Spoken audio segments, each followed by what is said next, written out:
Ang lihim ng mga Anunnaki, ang unang paglapak sa daigdig. Mahigit 445,000 taon na ang nakalipas. Isang hukbong dayuhan ang bumagtas sa kalawakan. Galing sila sa isang mundong halos di maabot ng isipan. Sa planeta nilang Nibiru, ang mga ulap ay pulang dugo, ang mga bundok ay humihinga ng apoy, at ang langit ay tila isang kristal na simboryo na pumipigil sa huling hininga ng kanilang mundo. Sila ang mga Anunnaki, mga tagapagmana ng isang matandang sibilisasyon na ngayon nalalapit sa pagbagsak. Isang paglalakbay na puno ng takot at pag-asa. Lumipad sila patungong daigdig upang hanapin ang kaligtasan. Ang kanilang planeta ay unti-unting namamatay. Hindi lang ito laban para sa kanilang lahi, ito'y laban sa tadhana. Sa gitna ng kawalan, ang kanilang tanging pag-asa ay nakatali sa pinong alikabok ng ginto. Ang ginto, isang banal na metal. Sa kanilang karunungan, ito lamang ang may kakayahang maghilom ng kanilang langit. Isasabog nila ito sa himpapawid ng Nibiru upang maging pananggalang sa mga lason at init na unti-unting pumapatay sa kanilang mundo. Ngunit bago pa man ang lahat ng ito, sa mga silid dambana ng Nibiru ay isang hari ang nagbigay ng utos. Si Anu, ang hari ng mga hari, ay tinawag ang kanyang panganay na anak. Si Enki, tagapagdala ng karunungan, ay lumuhod sa harap ng kanyang ama. Anak ko, ikaw ang magdadala ng pag-asa. Sa iyo ko inaatang ang misyon ng ating kaligtasan. Wika ni Anu. Kasama ni Enki ang 50 Anunnaki, pinuno, mga sayantipiko, mga tagapagtayo ng mga mundo. Pinamumunuan sila ni Anzu, ang pinakamahusay na piloto ng kanilang lahi. Ngunit, hindi sila ang unang naglakbay patungong daigdig. Isang tinig ang umalingaw-ngaw sa kawalan. Maligayang pagdating sa lupa. Ang tinig ay nagmula sa isang matandang kaaway, si Alalu, ang dating hari na ipinatapon dahil sa kanyang pag-aaklas. Subalit hindi ito pagkakatalo kay Alalu. Ang kanyang pagkatapon ay naging kanyang tagumpay. Sa kanyang pag-iisa, nadiskubre niya ang ginto sa ating mundo. At sa gintong iyon, siya'y muling nabuhay sa pangingin ng kanilang lahi. Hindi ito aksidente. Sa ilalim ng kanyang kamay, ang mga bituin ay naging mapa. Sa kanyang isipan, ang mga sinaunang turo ng kanilang mga tagapagturo, mga tagabasa ng mga tala ng langit ay naging susi sa kanyang paghahanap. Narinig niya ang lihim mula sa mga unang panahon, ang lihim ng simula. Isang kasaysayan na hindi isinusulat kung hindi ibinubulong lamang sa mga karapat-dapat. Ayon sa lihim na ito, ang daigdig ay hindi basta planeta. Ito ang katawan ng dakilang diyosa na si Tiamat. Matagal na ang panahong nakararaan. Si Tiamat ay nakipagdigma sa mga puwersa ng langit. Isang buwan mula sa Nibiru, ang tinaguri ang masamang hangin ang tumama sa puso niya. Siya'y nakpunit at nagkalasog-lasog. Mula sa kanyang mga labi, isinilang ang daigdig.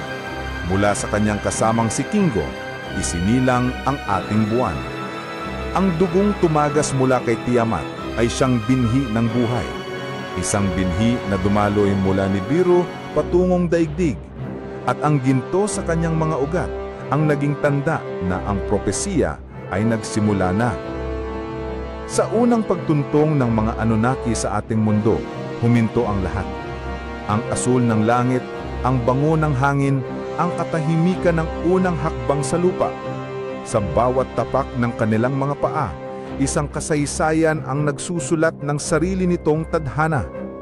Ngunit sa bawat simula, may kasamang anino. Si Enlil ay nanonood mula sa Nibiru. Siya ang tunay na tagapagmana ng trono, sapagkat siya ang anak ng hari at ng reyna. Ang pagdating ni Enki sa daigdig ay isang paalala sa kanya. Ang kanyang ribal ay nauuna. At sa kanyang puso, ang apoy ng inggit ay nagsimulang sumiklab. Ang unang paglalakbay na ito ay hindi lamang misyon ng kaligtasan. Ito rin ay simula ng isang tahimik na digmaan, isang tunggalin na magtatagal ng libo-libong taon. Sa pagdaan ng panahon, ang sigalot ng dalawang magkapatid ay babalutin ang buong sangkatauhan. Sa hinaharap, matapos ang dakilang baha, ang digmaang ito ay magliliyab sa mga lungsod ng Sumeria, sa mga templo ng Mesopotamia, at sa disyerto ng Sinai, kung saan ang apoy ng mga sinaunang sandata ay maghuhukit mang peklat sa kasaysayan. Ngulit bago ang lahat, merong isang lihim na dapat iluwal, isang nilalang na lulutasin ang kamilang tunggalian, ang tao. Hindi sila nilikha dahil sa pagmamahal. Hindi sila isinilang mula sa inspirasyon. Sila'y ginawa, isang solusyon sa isang alitan. Ang sangkatauhan ay isinilang sa ilalim ng anino ng isang digmaan. At sa Eden, sa harden ng karunungan, ang taong ito ay palalayain, hindi upang pagharian, kung hindi upang maging tagapagmana ng isang lihim na masyadong mabigat para sa mga Diyos mismo. Ngumit bago ang daigdig, bago ang Eden, merong mga unang panahon, mga panahong nalimutan sa mga tala. Sa mga panahong ito, sa planeta ng Nibiru, ang mga binhi ng inggit at karangyaan ay nagsimula ng tumubo. Sa mga panahon ng kasaganaan, ang mga Anunnaki ay namuhay ng payapa. Ang kanilang mga lungsod ay sumibol sa ilalim ng pulang langit. Ang kanilang mga awitin ay nagpatugtog sa ritmo ng Shar, ang banal na pag-ikot ng kanilang mundo kada 3,600 taon. Ngunit sa likod ng kasaganaan, ang tukso ng kapangyarihan ay unti-unting gumapang. Ang hilaga laban sa timog, ang mga salita ay naging alitan, ang mga alitan ay naging digmaan, ang mga ilog ay naging pula, ang mga bukirin ay naging larangan ng labanan. Sa pagkawasak ng kanilang sibilisasyon, isang kasunduan ang ipinanganak, ang hari mula sa hilaga, ang reyna mula sa timog. Ang kanilang pagsasama ay magiging simula ng mga hari ng langit. Si An, ang isang mandirigma ng hilaga, ang kinurunahang hari. Ang kanyang reyna, ang bulaklak ng timog na si Antu. Mula sa kanilang dugo, isinilang ang isang bagong lahi ng mga pinuno. Ngulit ang panahon ay hindi tumitigil. Sa bawat henerasyon, ang karapatan ng pamamahala ay naging masalimuot. Ang mga hari ay kumuha ng mga aliping asawa. Ang mga anak ay isinilang mula sa maraming sinapupunan. At ang tanong na, sino ang magmamana, ay naglagablab. Mula sa timog, isang reyna ang tumindig, si Kishargal, kapatid at ina ng tagapagmana. Sa isang utos, binago niya ang batas ng kanilang mundo. Ang batas ng binhi, ang mananaig sa batas ng kasal. Ang tagapagmana ay yaong isinilang mula sa hari at sa reyna, kahit hindi siya panganay. Ang kanyang mga salita ay itinaga sa bato. Ang mga tala ng bituin ay nagsilbing saksi. At mula rito ay isinilang si Anshar, ang ikalimang hari ng Nibiru. Sa ilalim ng kanyang pamumuno, muling bumalik ang karunungan. Ngunit sa kanyang puso, ang lihim na tunggalin ay hindi kailanman namatay. Sa kanyang mga anak, ang apoy ng sigalot ay muling mabubuhay. At sa mga susunod na yugto ng kasaysayan, ang digmaang nagsimula sa Nibiru ay babagtas sa ating mundo. Dahil ang mga Diyos ay naglalakbay, ngunit ang kanilang mga kasalanan ay palaging sumusunod sa kanila. Ang panahon ng pagtuklas at paglikha. Sa paglipas ng mga Shar, lumalim ang ugat ng alitan sa pagitan nina Enki at Enlil. Subalit sa daigdig, ang panahon ay hindi pumipili ng panig.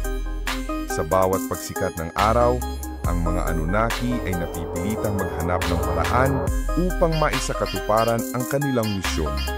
Ang pagkuha ng ginto mula sa mga kailaliman ng mundo. Sa ilalim ng pamumuno ni Enki, sinimula ng pagtuklas sa mga kabundukan at karagatan ng daigdig. Ang kanilang mga makina, mga halimaw na bakal, ay umuukit sa kalikasan. Ang mga ilog ay binago ang daloy. Ang mga bundok ay binaklas. Ngunit sa bawat toneladang gintong kanilang nahukay, kasabay nito ang pagod, sakit, at pagdududa. Ang mga Anunnaki ay hindi nilikha upang maging mga alipin.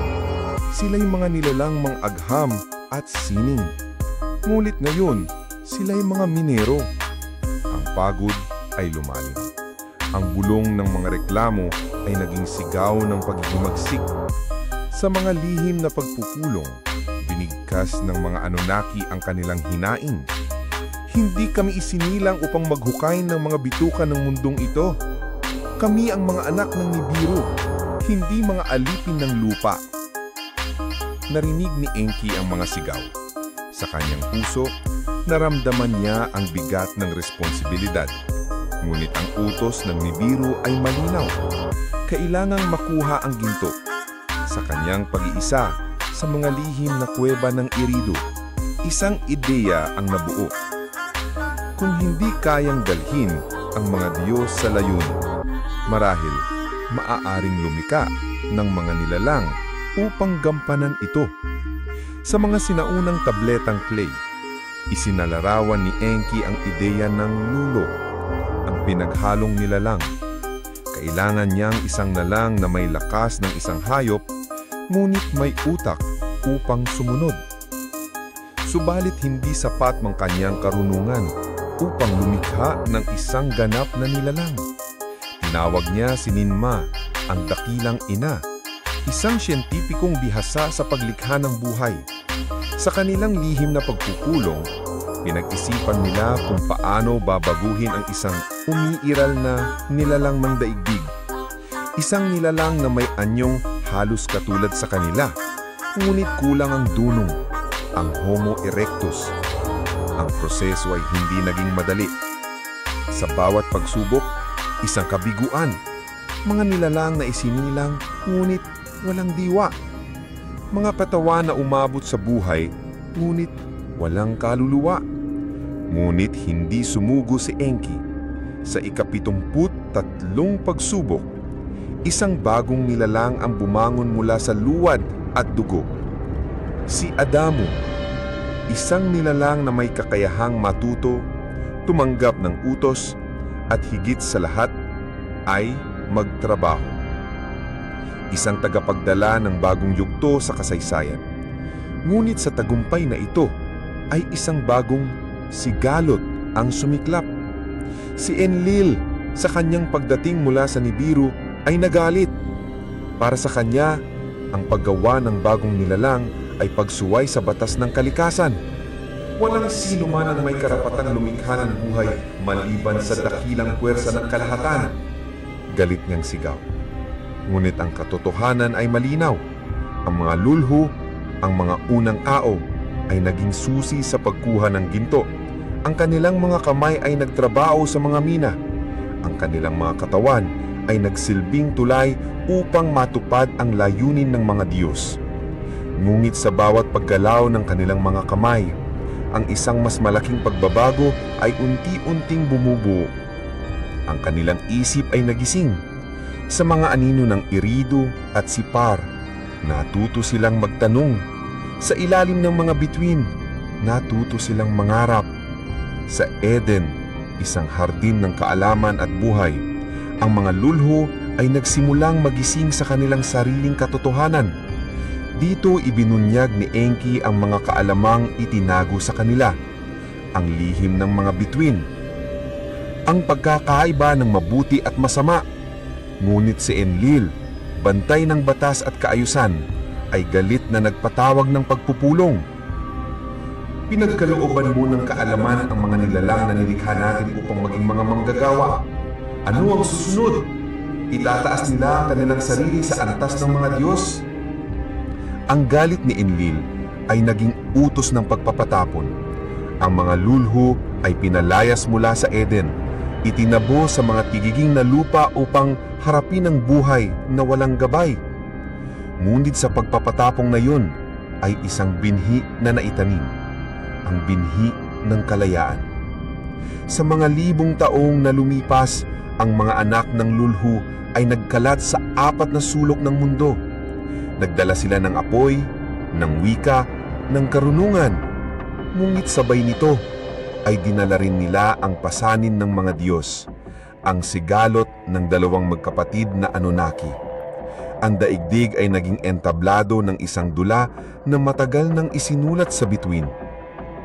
Sa hinaharap, ang mga lungsod ng Uruk, Ur at Babel ay magiging mga pugad ng mga bagong digmaan. Ngunit sa puso ng bawat tao, ang lihim ng kanilang pinanggalingan ay mananatiling naglalagablab. Isang lihim na ipapasa sa mga salinlahi. Isang kwento ng paglikha at paglabag. Isang kwento ng mga Diyos na bumaba sa lupa at ng mga tao na natutong lumipad pabalik sa mga bituin. At sa dulo ng lahat ng ito, ang digmaan ng mga Diyos ay hindi lamang magiging kasaysayan, kundi isang babala. Dahil sa bawat pagkakataong ang kapangyarihan ay isinasalin sa kamay ng tao, ang anino ng mga Anunnaki ay palaging nagbabantay. Ang dakilang baha at ang huling digmaan.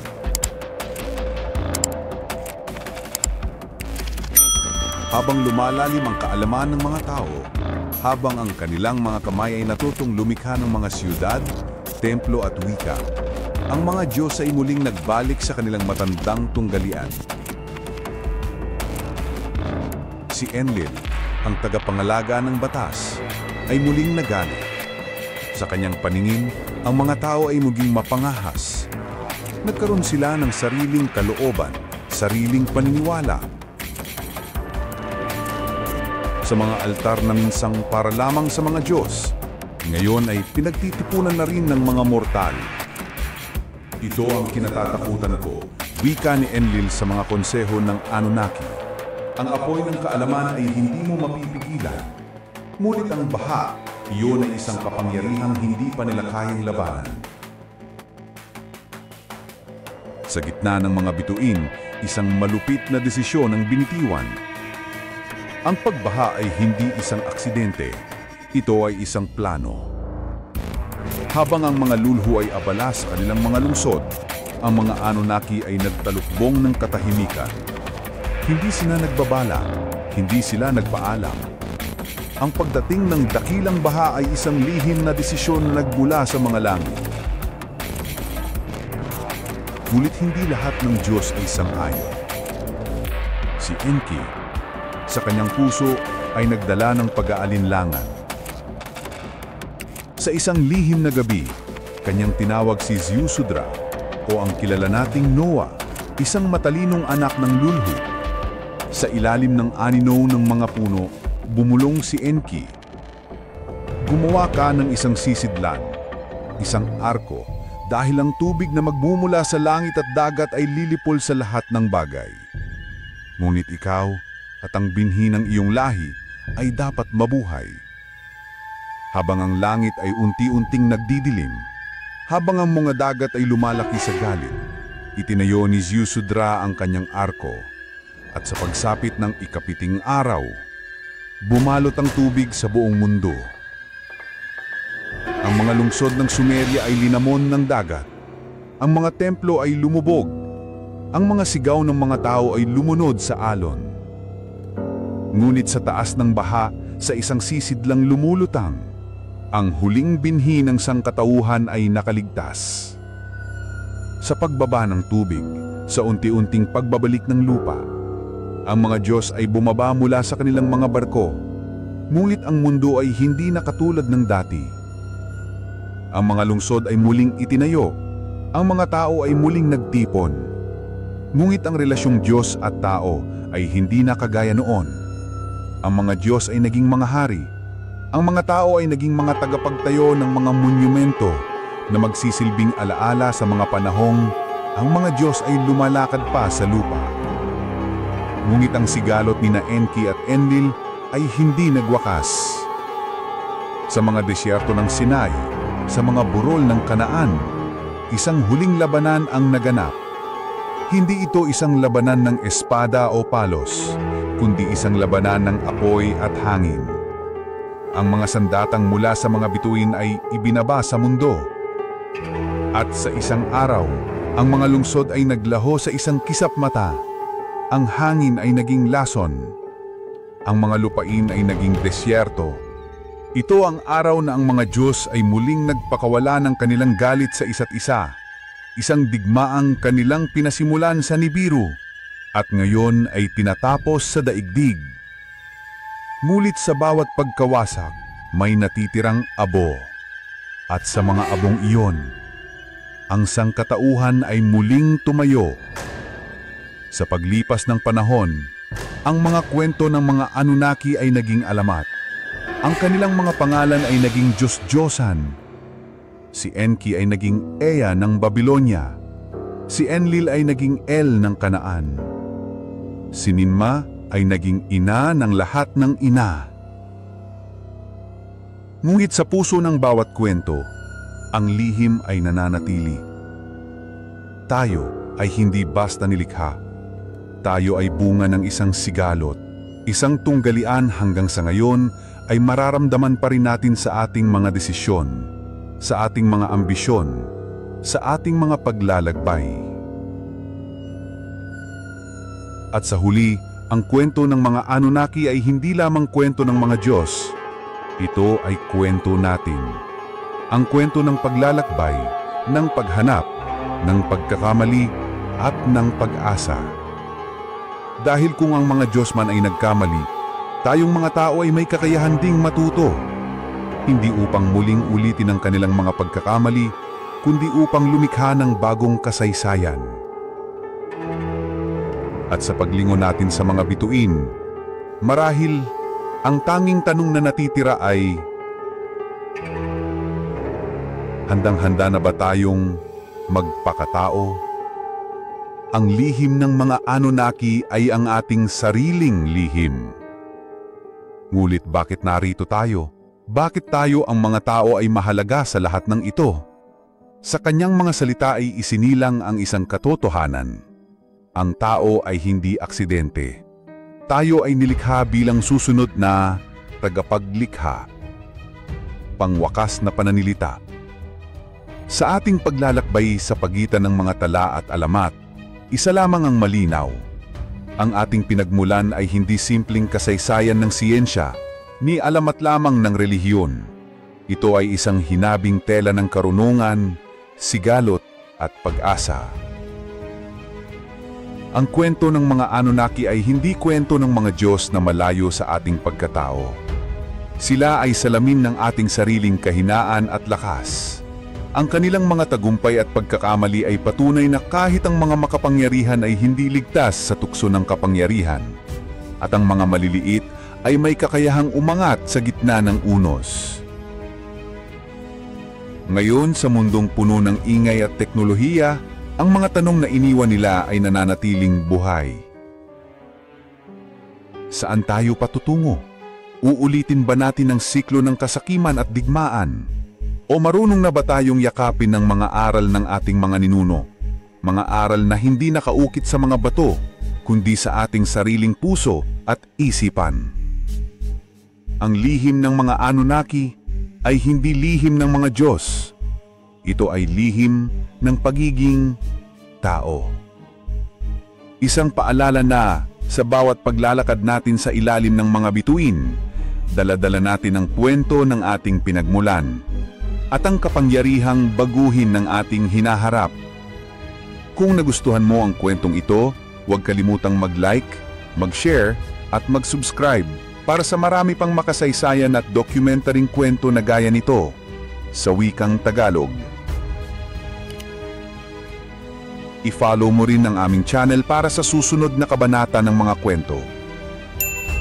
Hanggang sa muli, ito ang inyong kaibigan sa kwento ng mga mahirap paniwalaan at mahirap ipaliwanag na pangyayari na nakalimutan ng panahon. Paalam at pagpalain ka nawa ng may kapal. Hanggang sa susunod nating paglalakbay sa mga lihim ng nakaraan.